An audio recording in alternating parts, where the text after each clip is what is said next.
창세기 40장 말씀 함께 나누겠습니다.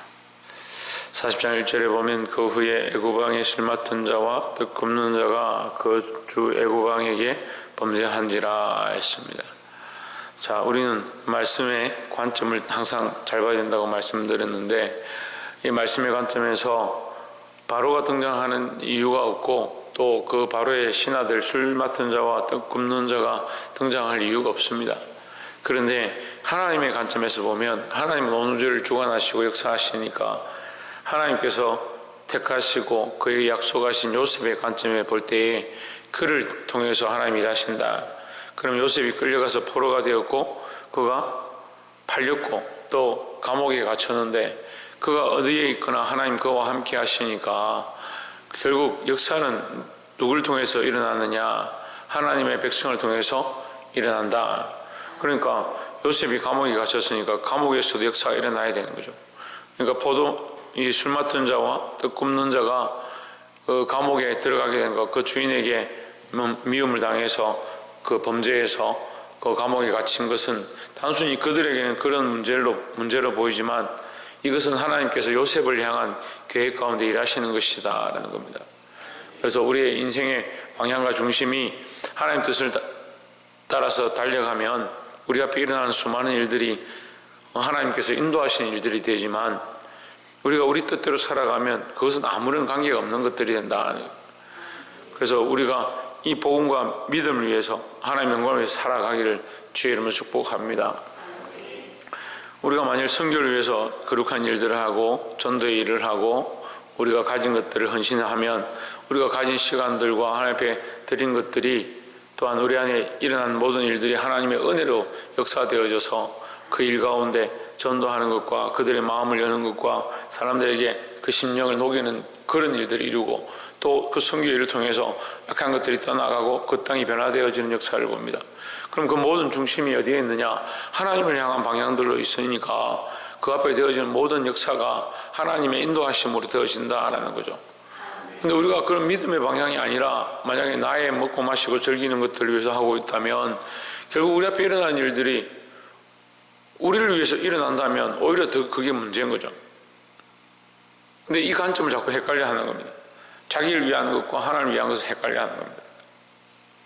처음에 하나님을 위해서 시작했다가 나중에 자기를 위한 것을 망하는 사람들이 수없이 있습니다. 우리는 하나님을 위한 존재로, 하나님의 영광을 위한 존재로, 하나님의 이름을 드러내는 존재로 세워졌음을 잊지 말아야 될 것입니다.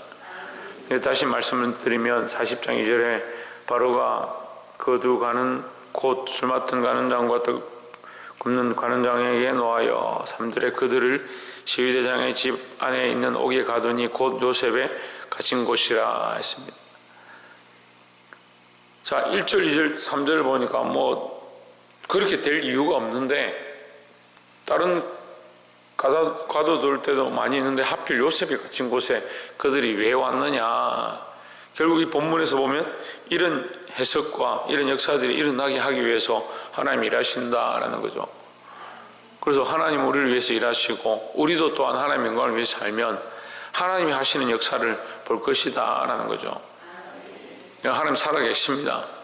하나님 살아계셔서 우리 안에 역사하시고 또 우리는 하나님의 일들을 할 때에 하나님 살아계신 역사를 경험하게 될 줄 믿습니다.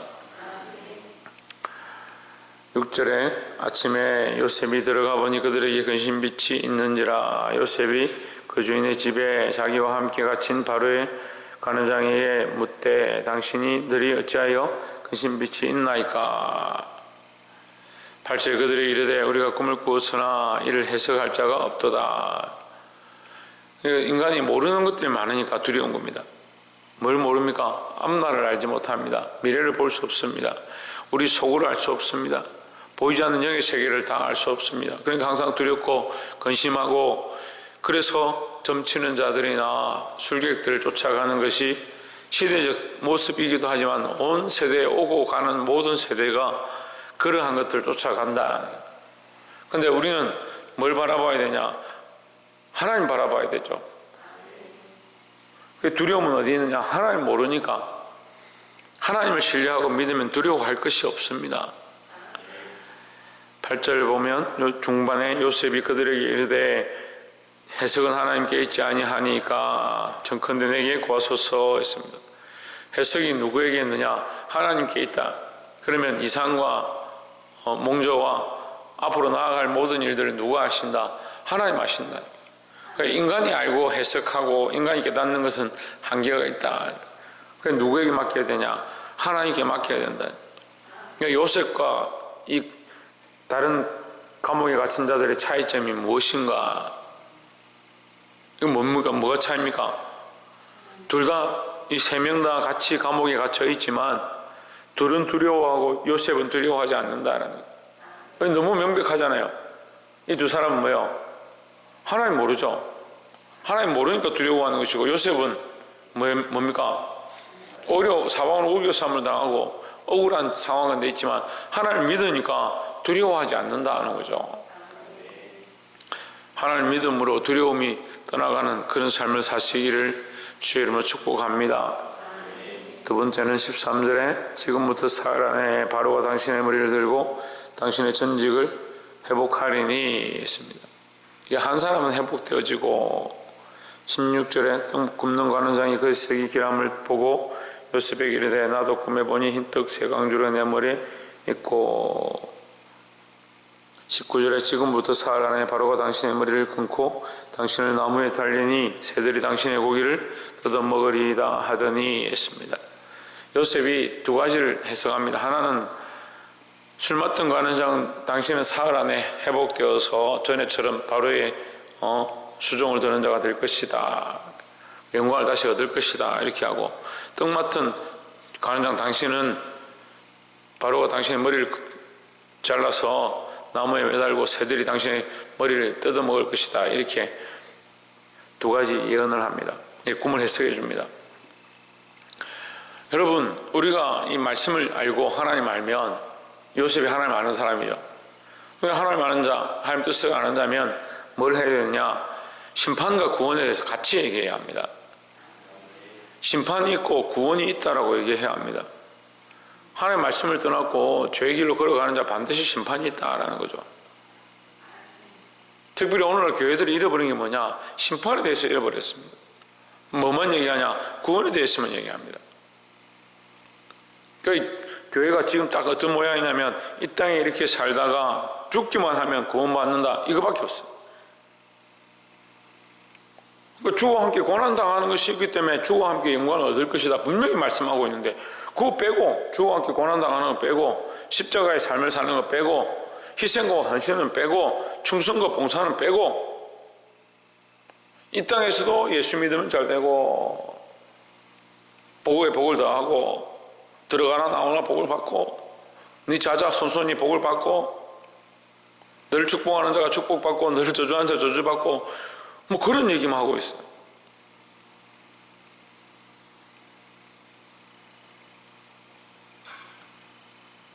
썩어 빠졌습니다. 썩어 빠졌어요. 한국 교회가 심각합니다. 제가 잘났다고 이렇게 말하는 것이 아니고 심각합니다. 하나님의 말씀은요, 철저하게 공의와 사랑이 같이 있어야 합니다.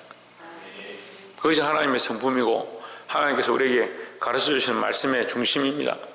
그런데 자꾸 뭐만 얘기합니까? 사랑만 얘기합니다. 사랑만. 하나님 우리에게 복 주실 것이고 그 사랑에서 누가 끊을 것이냐. 맞죠? 틀렸다는 게 아닙니다. 원래 끊어졌던 우리를 그리스도의 사랑으로 연결한 거지. 그럼 그리스도의 희생이 있었고 그가 우리를 위하여 죽으심이 있었고 하나님 그를 보내신 섭리가 있었고 다시 살게 하심이 있었는데, 주와 함께 죽으면 주와 함께 살리라 분명히 얘기하고 있는데, 지금 당하는 우리의 고난은 장차 나타날 그 영광과 좋게 비교할 수 없다라고 하는데, 지금 뭐 고난을 안 당하는데요. 지금 고난을 안 당하는데 무슨 영광을 바라봅니까?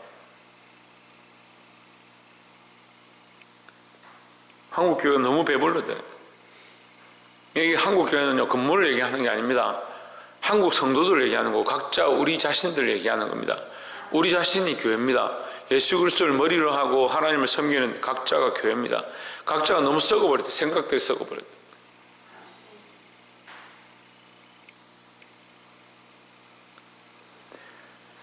요셉이 이 꿈을 해석할 때 길한 것과 길하지 않은 것에 대해서 같이 해석했습니다. 분명하게 해석했습니다.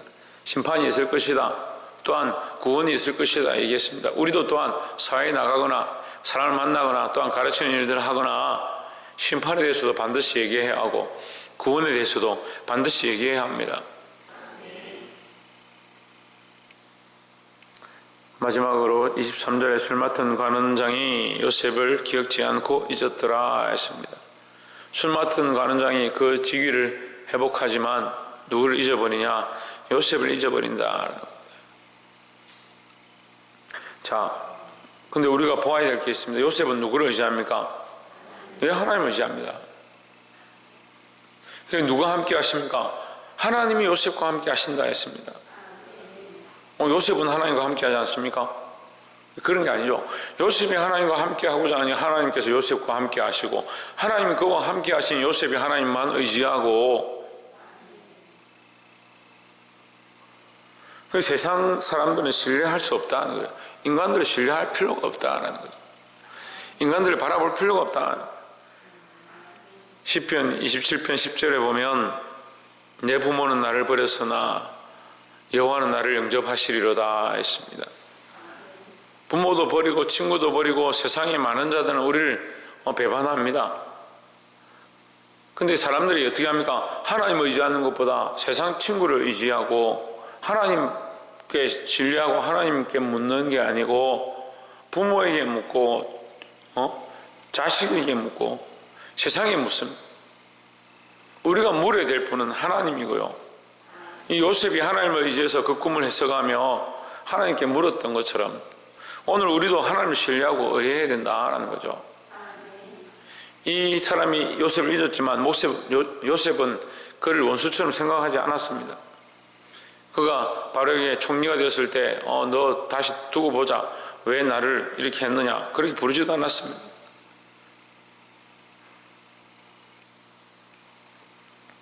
말씀을 맺겠습니다. 세상 사람들은 신뢰할 존재들이 아니다는 거죠. 다시 말하면 사람들은 다 신뢰할 존재가 아닙니다. 교회 안에 있든 교회 밖에 있든 신뢰할 존재가 아닙니다. 우리가 신뢰해야 될 대상은 하나님밖에 없습니다. 이 하나님을 믿고 믿음으로 살아야 된다라는 거죠. 하나님을 믿지 못하면 우리에게 뭐가 임하냐? 두려움이 임한다는 거예요.